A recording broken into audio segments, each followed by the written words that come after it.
Welcome to Friday, everybody, May 2nd, and it's the jobs report day. Now, we got a big number, but let's break it down and see what it really means. Scott Riley, the market update desk, NMLS 157524.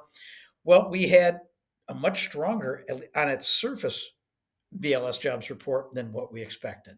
Let's kind of go through it here in some in depth analysis. So the headline jobs number was 177,000 jobs created in April. Now that was somewhat of a blowout compared to the market estimates of 130,000. But what usually the media doesn't talk about and go in depth on, which we're going to in a minute, was the negative revisions. This is actually kind of shocking.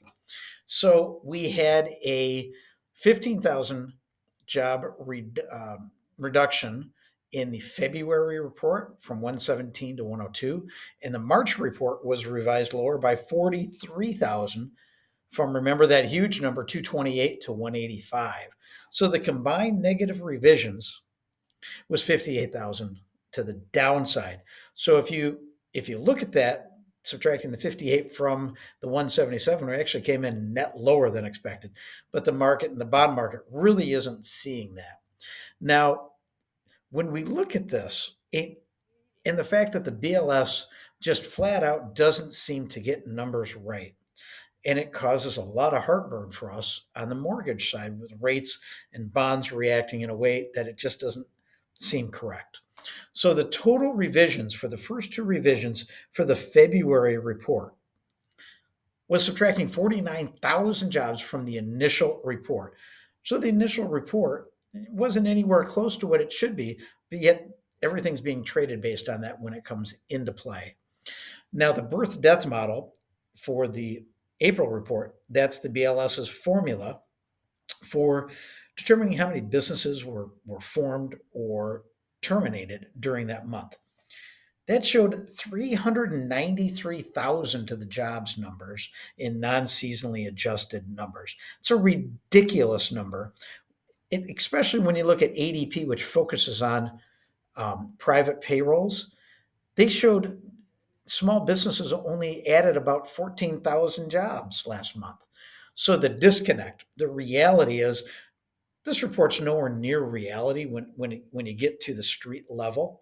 And we're going to see major revisions in May and June to the April report. Unfortunately, we're not getting the effect of that. We're getting the headline effect now. So when we look at earnings on this, we saw average hourly earnings rise 0.2% below the 0.3 estimate on a year-over-year. Average hourly earnings are now up 3.8%, which is less by a tenth than the market planned on of 3.9%. So this is clearly giving us the data to show that we have less wage pressure insurance, which was a big reason why we kept seeing overall inflation and the bond traders reacting the way that they were when we had the run up to the 10-year bond. So this downward number to earnings does help bonds. Average weekly earnings, which measures the take-home pay and factors in average hourly earnings and hours worked, rose by 0.17%.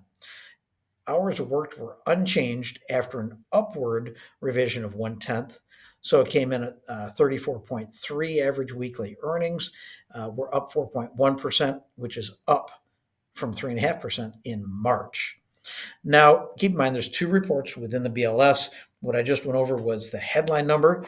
The household survey showed that there was a crazy 436,000 jobs created, but the labor force increased by a slightly higher number of 518,000. Despite there being more people counted, the unemployment rate stayed the same at 4.2%. We thought there might actually be the opportunity to have that come in at 4.3. Actually, the non-rounded number was 4.19. The U6 unemployment, which is an all-in number of unemployment, came in at 7.8%, 1/10 lighter than the street expected at 7.9%.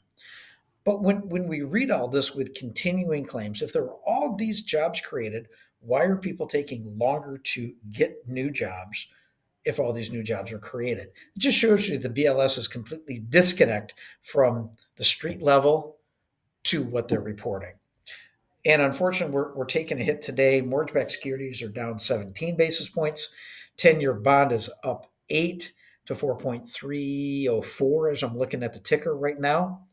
We thought there might be a runway down for the 10 to get to 4.01, 4.02, and mortgage-backed securities to jump, maybe, upwards of 50 basis points before the next resistance level.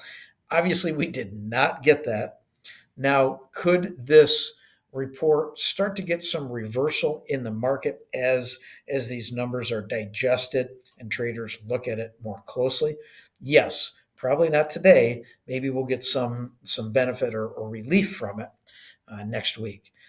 Next week's going to be important. We get a very critical 10-year bond auction on Tuesday. What's the non-direct purchasing going to be of that, meaning the international? Wednesday, we're going to get mortgage applications, but we're also going to get the Fed meeting. Now, no one is expecting they're going to lower or raise rates. What's going to be important is the Q&A, which is going to lead us to what the June meeting is going to tell us.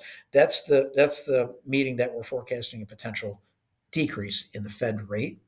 Then Thursday, we get initial jobless claims and another 30-year bond auction. So we didn't get what we wanted in the market today. But when we look at these BLS numbers, they don't relate to what's going on a street level. And it definitely is frustrating. We'll keep on top of things through the day. We're available to do pre-approvals all weekend. Give us a call, 616-293-2189. A quick shout out to my twins, Alex and Anna, their birthday on Sunday. I can't wait to celebrate with you, and happy 24th, kids. Take care. Have a great afternoon, and looking forward to a wonderful weekend.